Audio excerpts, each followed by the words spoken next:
Hello, Namaskar, Vanakkam. In this video today, I'm going to explain the story called The Elevator. Now, what kind of a story is it? It's a story which is rather spooky.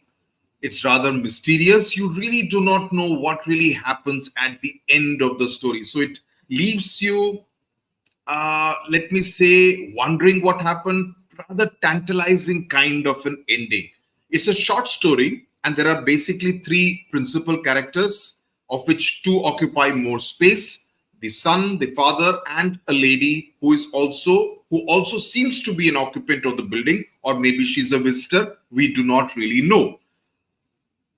And there are other kinds of characters, and I will explain to you as we go along in this story. So we will do a line by line, word by word explanation. I will also give you a thematic explanation at the end of the story, so that it kind of rounds it up for you very well, so that then you can use all that information that I'm providing to you in the form of notes here in your answers when you're writing your long format answers. Okay, so let's get started. Let's first understand a bit about the author and a bit about the story, and then we will go into the text of the story.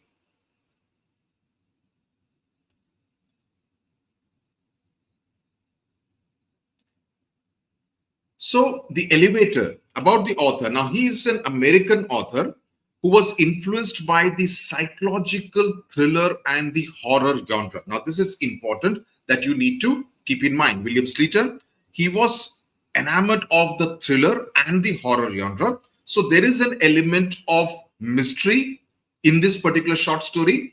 And his USP, when I say USP, is that his unique selling point was to take something which is very ordinary, in this case an elevator, a lift, which all of us use on a day-to-day basis, right? And give them a different personality. And that's what I said. While there are three characters in this particular story, the elevator is like the fourth character in the story. And the staircase, which is used whenever the elevator is not used, is like the fifth character. At least that's the way I interpret this particular story.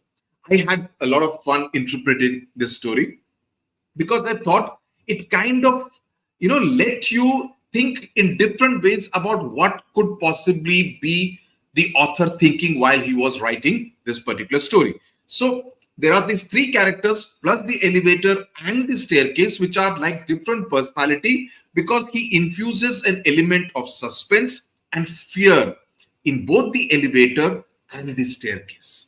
So those are the horror and the mysterious elements as far as this particular story called The Elevator is concerned. So much of his fiction was aimed at young adults, people of your age. Probably you should explore some more of his stories. And his writing style, if you notice, and you would notice while we read it, it's a lot of vivid detail. It's rich in detail about something as normal, because how much can you possibly write about an elevator? But he actually does. He gives it a life and a personality of its own. And that's what makes his story so very fascinating. About the story has three characters, as I said: Martin, his father, and the lady. Now, the inanimate objects, as I said in the story, the elevator and the stairs, are also characters in a sense. At least that's how I interpret it, because they are also imbued, they are also embellished, they are also given several characteristics and features that gives them a personality of sorts.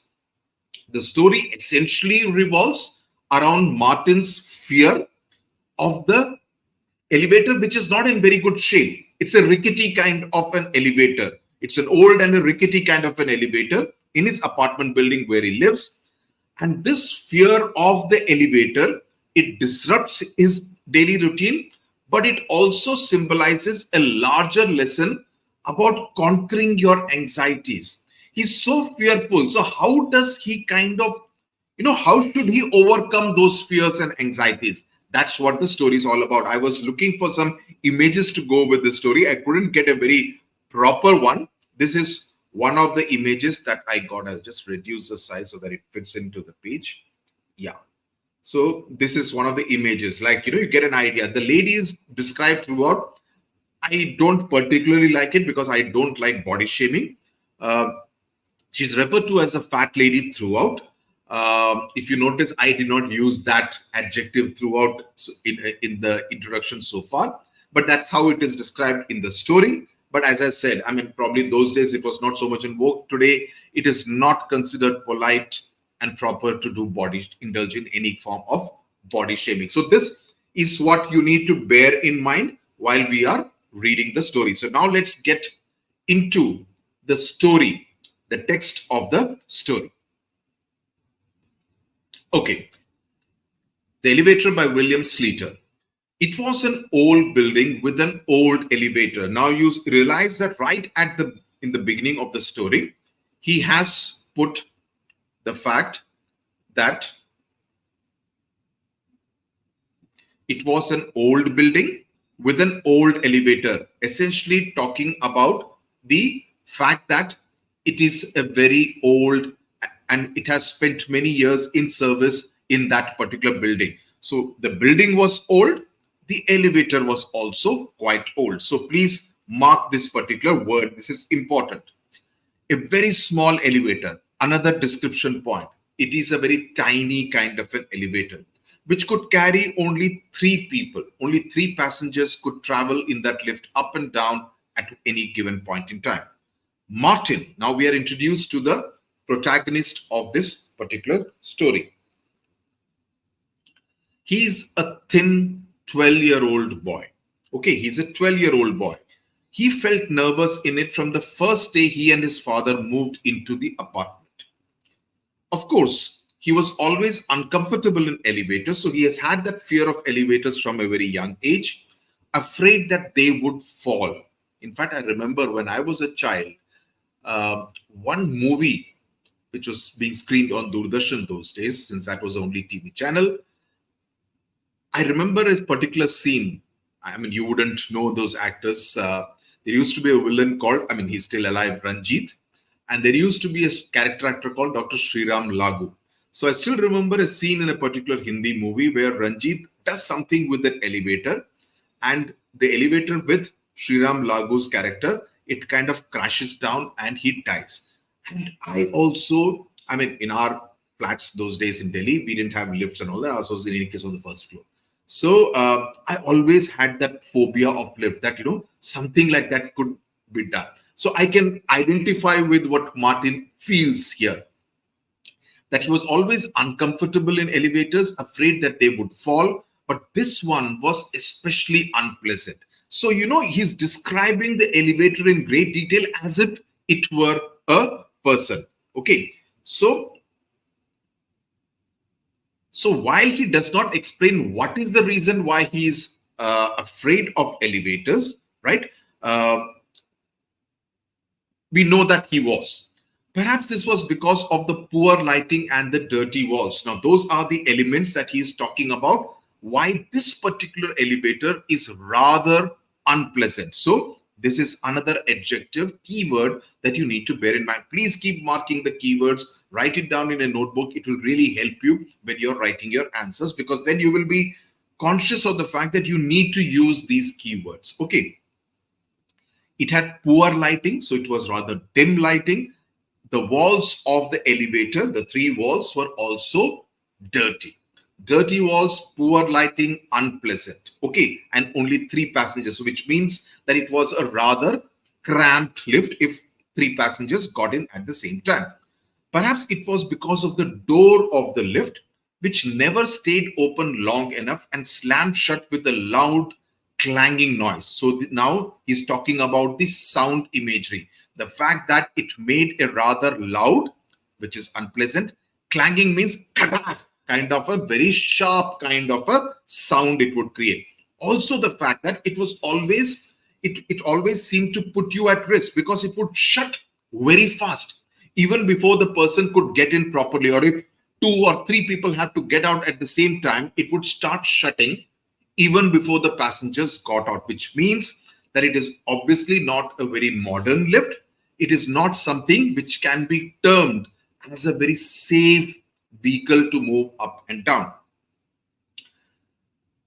Perhaps it was the way the elevator shuddered each time. Now, there are many elevators, especially the old ones, which behave like that. The kind of sound they make when you're going down or going up, right? So, and you kind of get a this thing, is it going fine, safe? Because sometimes the cables have not been oiled well enough. Okay, they have not been serviced. So sometimes the lifts make those kind of a sound, or if there is some kind of a voltage fluctuation, that also could result in something like that. So it was the way the elevator shuddered each time it left a floor, as if it was exhausted.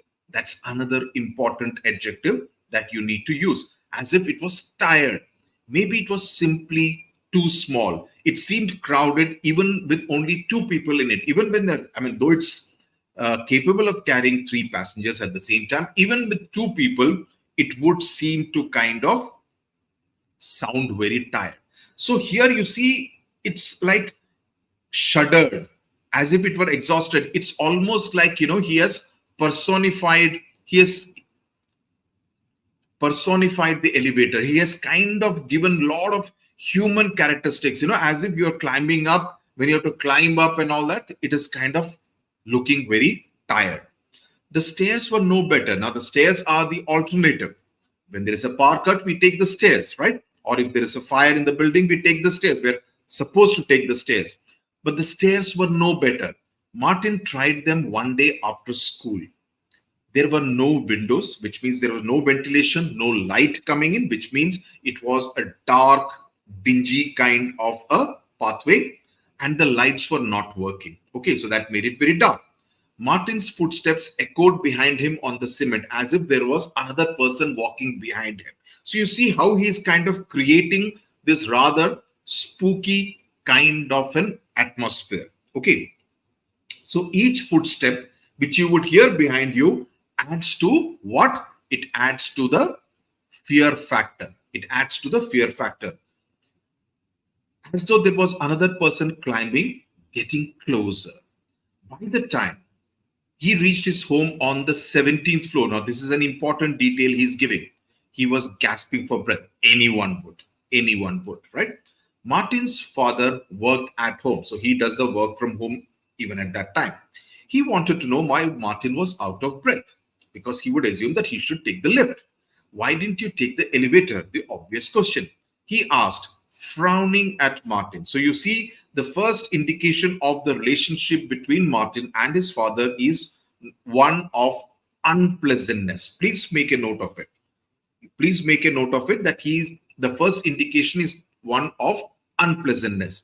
You are not only skinny and weak and bad at sports, his face seemed to say, but you are also a coward. Now, this is what Martin is imagining his father telling him, while he doesn't say so in so many words, right? He seemed to say, his face seemed to convey that you are a coward, you are a skinny guy, you are weak, and you're bad at sports. And these are things perhaps Martin knows are true, but he seems to think that this is what his father wants to convey to him at that point in time. After that, Martin always took the elevator. He would have to get used to it, he told himself, just like he got used to being bullied at school. Now, this is important. This is an important detail, which means he was not someone who would stand up to the bullies. He would accept being bullied at school, which shows that he was the kind of student, he was the kind of boy of 12 who was a little meek and timid. He was not someone who would stand up to the bullies and say, how dare you bully me? Okay. But he did not get used to, he got used to being bullied, but he could not get used to the elevator. So you see, even here, the elevator seems to be a character which seems to be bullying him, which seems to have the upper hand vis-a-vis 12-year-old Martin. Please keep noting. A lot of these points keep coming into my mind. I'll keep saying it, so please note it down as I just say, because it's not like I've written it down somewhere. These things keep coming to my mind. But he did not get used to it. Which one? To the elevator. He was always afraid that it would stop suddenly and he would be trapped inside it for hours by himself. So there was that fear that while having two more people would make it very, very crowded, If he was alone, he would always be very scared that it would stop somewhere and he would get trapped. But it wasn't much better when there were other passengers. He did not like to be close to them, like I showed you in the photograph.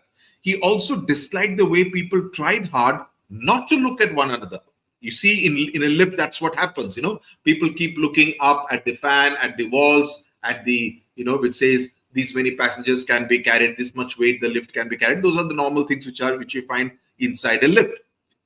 So people would not kind of talk to each other. People would not converse with each other. People would not even look at each other. And he did not seem to like it. So the impression you get about Martin is that he would like people to be friendly to each other, but that didn't seem to be the case either at home vis-a-vis his father, or at school where he would get bullied, or in the elevator when other passengers would get it. You get the triangle I have made: home, school, elevator. These are the three things. These are the three places he seems to go. This is part of his world, the three spots in his world. Great. Good. One morning, the elevator stopped at the 14th floor and a fat lady got on, which means she got inside. She was wearing an old green coat that ballooned around her, which means it kind of, balloon means it's almost like a covering around her. As she waddled into the elevator. Now, waddle is to walk with short steps with a clumsy swaying motion. And waddle is a word which is usually used for ducks. Okay. And now he gives a very detailed description of the fat lady. So he says, as she waddled, so he's seeming to suggest that she's walking like a duck. Martin was sure that he felt it sink under her weight, that the lift could not take the weight of the fat lady. She was so big that her coat brushed against him and he had to squeeze himself into a corner. There was no room for anybody else, which means the third passenger could not have got inside. There was no space. The door closed quickly behind her, and instead of facing it, she turned around and stared at Martin. So Martin is at the back side, the rear side of the lift, and she did not look towards the door. She turned her back towards the door and she was staring at little Martin. He looked at her for a moment. She had large, fleshy cheeks and no chin, just a huge mass of neck.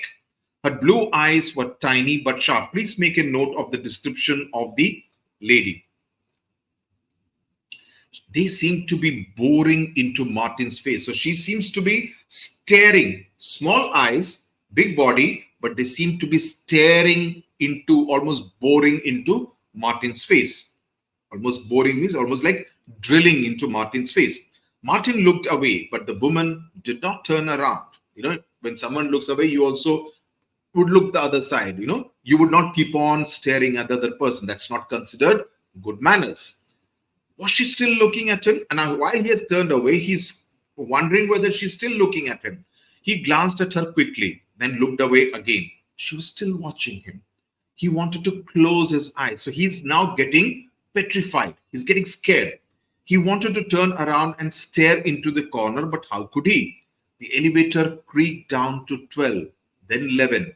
The piggy eyes, now he refers to her eyes as piggy eyes, like a pig's eyes, was still looking at him. She had to be crazy. Why else would she stare at him like this? What was she going to do next? So he's again feeling scared. He's used to being bullied. He has got used to being bullied, but he has not got used to the ways of the elevator and this particular journey in the elevator where that fat lady is constantly staring at him. She did nothing. She only watched him breathing loudly until the elevator reached the first floor at last. Martin wanted to run past her to get out. He just wanted to be out of her sight. But there was no room. Only after she would get out can he get out of the lift. He could only wait as she turned towards the door and moved slowly out into the lobby. Then he ran.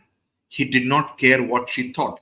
He could not care, but he just wanted to be away fast. He ran nearly all the way to school that particular day. He thought about her all day. Did she live in the building? Because he had obviously never seen her before. He had never seen her before, and the building was not very big. which is strange because it has 18 floors. They lived on the 17th floor. Maybe she was visiting somebody, but 7:30 in the morning was too early to visit anyone, right? Martin felt nervous when he got back to the building after school. This again gives an indication of his personality. But why should he be afraid of an old lady? He felt ashamed of himself. He pressed the button and stepped into the elevator, hoping that it would not stop, but it stopped on the third floor. Martin watched the door slide open, revealing a green coat, a piggish face, and blue eyes, which were already staring at him as if she knew he would be there. This time, make a note of this. The first time she got in from the 14th floor and got off on the first floor. This time she gets in from the third floor. Strange. We do not know whether she was an occupant of that building or she was a visitor. He had seen her in the morning. He was again seeing her in the afternoon when he got back from school. It wasn't possible. It was like a nightmare. But there she was going up, said Martin. He thought she would be going down, said Martin, his voice little more than a squeak. You know how 12-year-old boy's voice could be. She nodded and stepped on. The door slammed. She watched her pudgy hand move towards the buttons.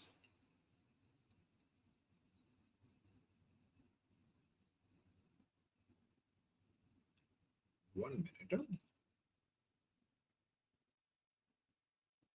Pudgy means rather fat.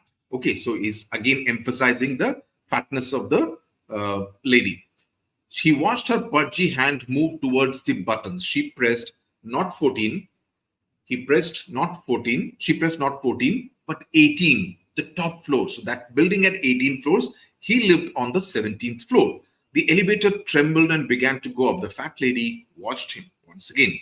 This morning, she got on at the 14th floor. So he's trying to recollect. So why did she get on at the third floor today and go up to 18? The elevator seemed to be moving more slowly than usual. Martin wanted to press 7 so that he could get out and walk up the stairs. So he's looking for an escape route. He's looking for an escape route because he doesn't want to be in her company. But he could not reach the buttons without touching her, and he did not want to do that. When the elevator stopped on his floor, that is the 17th, she hardly moved out of the way. So it shows that she's not given to displaying civil courtesies. He had to squeeze past her because normally if you are this thing, you would either step out, allow the person behind you to get out, or make way in some way so that it's comfortable for the other person to get out without brushing against you. But she did not do anything of the sort, rubbing against her horrible scratchy coat. Okay. Yeah. He was afraid the door would close before he could get out. She turned and watched him as the door slammed shut. Now she knows I live on 17. So he was a little scared that she has come to know that he lived on the 17th floor. He thought, have you ever noticed a strange lady in the elevator? He asked his father that evening. Can't say I have, he replied, not looking away from the television. So the father is not really interested in the son or what the son has to say. So he does not even look at him while he's speaking to him or asking a question. He's focusing on the television set. Martin knew he was probably making a mistake, but he had to tell somebody about the woman. She was in the elevator with me twice today. She just kept staring at me. She never stopped looking at me for a minute. So he's wanting to kind of share it with his father. What are you so worried about now? His father said, turning impatiently. Again, note the word. Impatiently away from the television. He's irritated that this guy is talking about something that is preventing him from watching television in peace. What am I going to do with you, Martin? Honestly, now you're afraid of some poor old lady? I'm not afraid, he says. He doesn't like being told that he's afraid. You are afraid, said his father. When are you going to grow up and act like a man? Are you going to be timid all your life? Martin did not want to cry. So obviously he's a soft-hearted boy and is almost in tears when he hears his father speaking so harshly to him. So he waited until he got to his room. He didn't want to cry, break down in front of his dad. His father probably knew he was crying anyway. He slept very little, the father. In the morning, when the elevator door opened, the fat lady was waiting for him. Martin stood there, unable to move, then backed away. As she saw him, her expression changed. She smiled as the door slammed. Now, the door slammed, he did not get in. Okay, he did not get in. And Martin started running down the stairs. Okay, now why did she smile? Maybe she smiled because she knew what is going to happen now. The stairs were dark and Martin fell. His father was silent on the way to hospital. He's subsequently taken to hospital, disappointed and angry with him for being a coward and a fool, that he's a scared, timid type. Martin had broken his leg and needed to walk on crutches. So he has fallen down the stairs because they were dark, no lights, and he needed to, and probably because of the fear, he needed to walk on crutches. He could not use the stairs now. So it meant that, he will have to use the elevator every single time to go down or to come up. Was that why the fat lady had smiled? That he would fall down, break his leg, use crutches, and therefore he will no longer be able to use the stairs. He would have to come into the elevator even when she was there from the 18th floor downwards. Did she know what would happen? So his imagination is running wild. He's so scared and petrified of that fat lady that his imagination is running wild, that maybe that's the reason she had smiled, because she knew precisely what would happen to 12-year-old Martin. At least his father was with him in the elevator on the way back from the hospital. So now he's scared. He doesn't want to get into the elevator all by himself. There was no room for the fat lady to get in. And if she did, his father would see her and maybe he would understand. He wants his father to believe him, not to think that he's a coward and a timid boy. He wants that trust, which his father is not willing to give him. When he got home, he could stay in the apartment for a few days because he had broken his leg. The doctor said that he had to rest as much as possible. Martin felt safe from the fat lady now. Home, away from the elevator, he felt safe. Oh, I almost forgot. His father reached out and pressed number 9. What are you doing? Asked Martin, trying not to sound afraid. When they were going up, his father pressed number 9, floor number 9. I promised to visit Mrs. Ullman, said his father, looking at his watch as he stepped out of the elevator. So he's not bothered about his son, that he needs to take him to home safely, etc. He says, I need to go and visit Mrs. Ullman. Let me go with you. I want to visit her too, Martin pleaded, struggling to move on his crutches. But the door was already closing. Afraid to be in the elevator alone? Again, he's taunting him. His father, you realize, is all the time putting him down and taunting.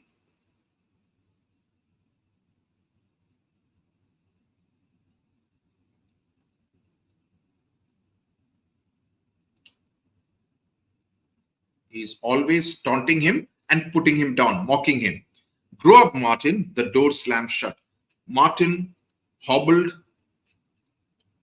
So while he saw the accident as a blessing in disguise, now he realizes that once again he's in the lift by himself. So the Martin hobbled to the buttons, that is slowly, and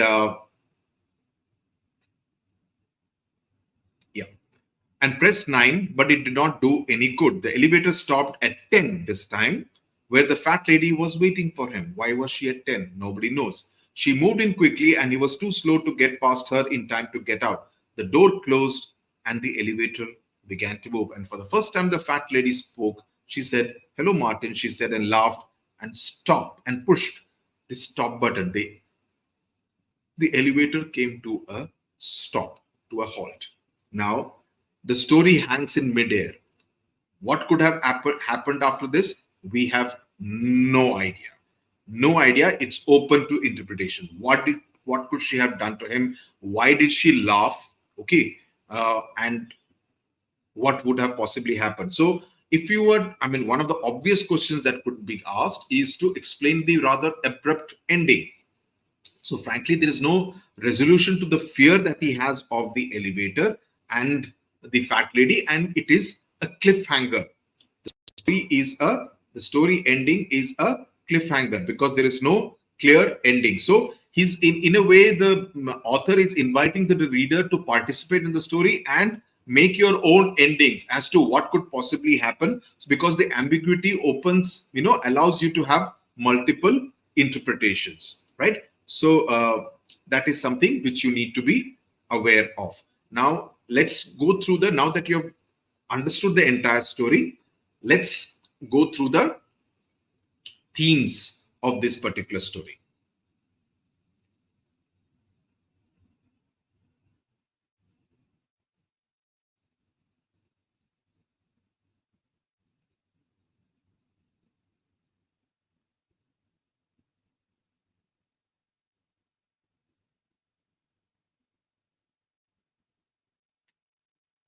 The first theme is that of fear and claustrophobia, because the story kind of explores the fear of being trapped physically and psychologically. Physically inside the elevator, but even at a psychological level, didn't you get the feeling that Martin feels trapped? He feels trapped in that world where he doesn't seem to be loved. His father is a single parent, there is no mother in the story, who works from home. So he feels devoid of any kind of, he's not getting any kind of love and affection from his father, who is his parent. So psychologically also, he feels trapped in the kind of world he deals with. At school, he's bullied. So he's got used to the bullying at school. He has got used to his father treating him in that rather impersonal kind of manner. And now there is that feeling, and he always feels trapped inside the elevator. So you see, Martin is a boy who is all the time dealing with these anxieties and fears. So the elevator becomes a symbol of confinement, as there is no space to move, physically speaking. And since he's always, in a state of panic, that kind of amplifies, increases the sense of claustrophobia. And overcoming his fear of the elevator, that's the only way he could become more independent and more mature. Does he do that? We don't know at the end of the story, whether he's in a position to overcome his fear and phobia of the elevator. The other important theme is that of isolation and loneliness. The protagonist's isolation within the elevator, that emphasizes the overall theme of loneliness. As I said, school, he doesn't seem to have any friends. He's bullied. At home, he has no one else to talk to. And then there is this elevator where the fat lady seems to come and bully him. Okay, so as he struggles to communicate with the outside world, be it his father or at school, he kind of deals unsuccessfully, grapples with the feelings of being abandoned and feeling very helpless. The third theme is that of power and control. And this is a very important theme, because the elevator is a malfunctioning kind of an elevator. It shudders. It's not a very clean kind of an elevator. So there is a sense of powerlessness and loss of control. The protagonist is at the mercy of the external forces, in this case, the elevator, and he's not able to do anything with it. Because if he takes the stairs, he kind of exposes himself to other kinds of risks and fears. He feels as if someone is walking behind him. So all the time he's feeling rather vulnerable, despite using a piece of technology, which is the elevator. Then there is the theme of perception, that he perceives the elevator as some kind of a danger, but it is also an exaggerated sense. It may not be true, but he seems to imagine it to be a danger more than what it actually possibly is. So, it kind of highlights, we feel what we think, what we allow our mind to imagine and think. If we move in the darkness and we think, oh, somebody is walking behind me, or somebody could attack me from here, or some animal could come, that fear of the mind is what leads you on to these kind of feelings. So it's all about the mind, how you train your mind to be either scared or to be fearless. That's what it's all about. So it's a theme of perception. Then there is, of course, suspense and tension, because the author, Sleator, William Sleator, he builds up the tension and suspense. He keeps the reader on edge. We don't know what happened at the end, whether he kind of was out of the lift safe or whether the lady did something to him. We have no idea. The parenthood, theme of parenthood, I've already mentioned that he seems to be a single parent and he's largely uninterested in the struggles of his son, and he's always very dismissive about his son. He's rather impatient with his son, and he does not help him cope with his fears, and he's rather emotionally distant from his son and is bothered about himself, his work, or the watching the television. Then there is a theme of non-confrontation, that he doesn't want to take the lift, he takes the stairs. So he's looking at a plan B. He's not confronting his fears, he's running away from them. Okay, so that is something which is a very integral part of Martin's personality, and that is again something which could be asked as a question. Then survival instincts, that we see that he's getting very desperate. What does he do now? He can't take the stairs because he has to be now on crutches. If he takes the elevator, there is a threat in the form of the old fat lady. So what does he do now? Is he resilient enough to be able to face her? We don't know, because the story ends just like that. My own analysis at the end is that it's a psychological thriller. I feel that this story is a psychological thriller. It explores the emotional depths of Martin, while it also deals with the themes of fear, isolation, and the human capacity for survival in the face of adversity. That there is a sense of, the elements going against you. Will he be able to cope with it? He's not able to cope. He's kind of made peace with the bullying at school. He has made peace. He cries in order, and that's the only way he deals with the very uncomfortable relationship that he has with his father. How would he deal with the elevator and the fat lady? That's what we don't know. Whether he will be resilient enough to be able to face that. That's what we don't know. The author leaves it open-ended. I hope you enjoyed this particular story explanation. I've explained it in great detail, and I would hope you would be able to do justice to it, to whatever questions that are asked of you in the examination. Tata, bye-bye. Thank you very much. God bless you.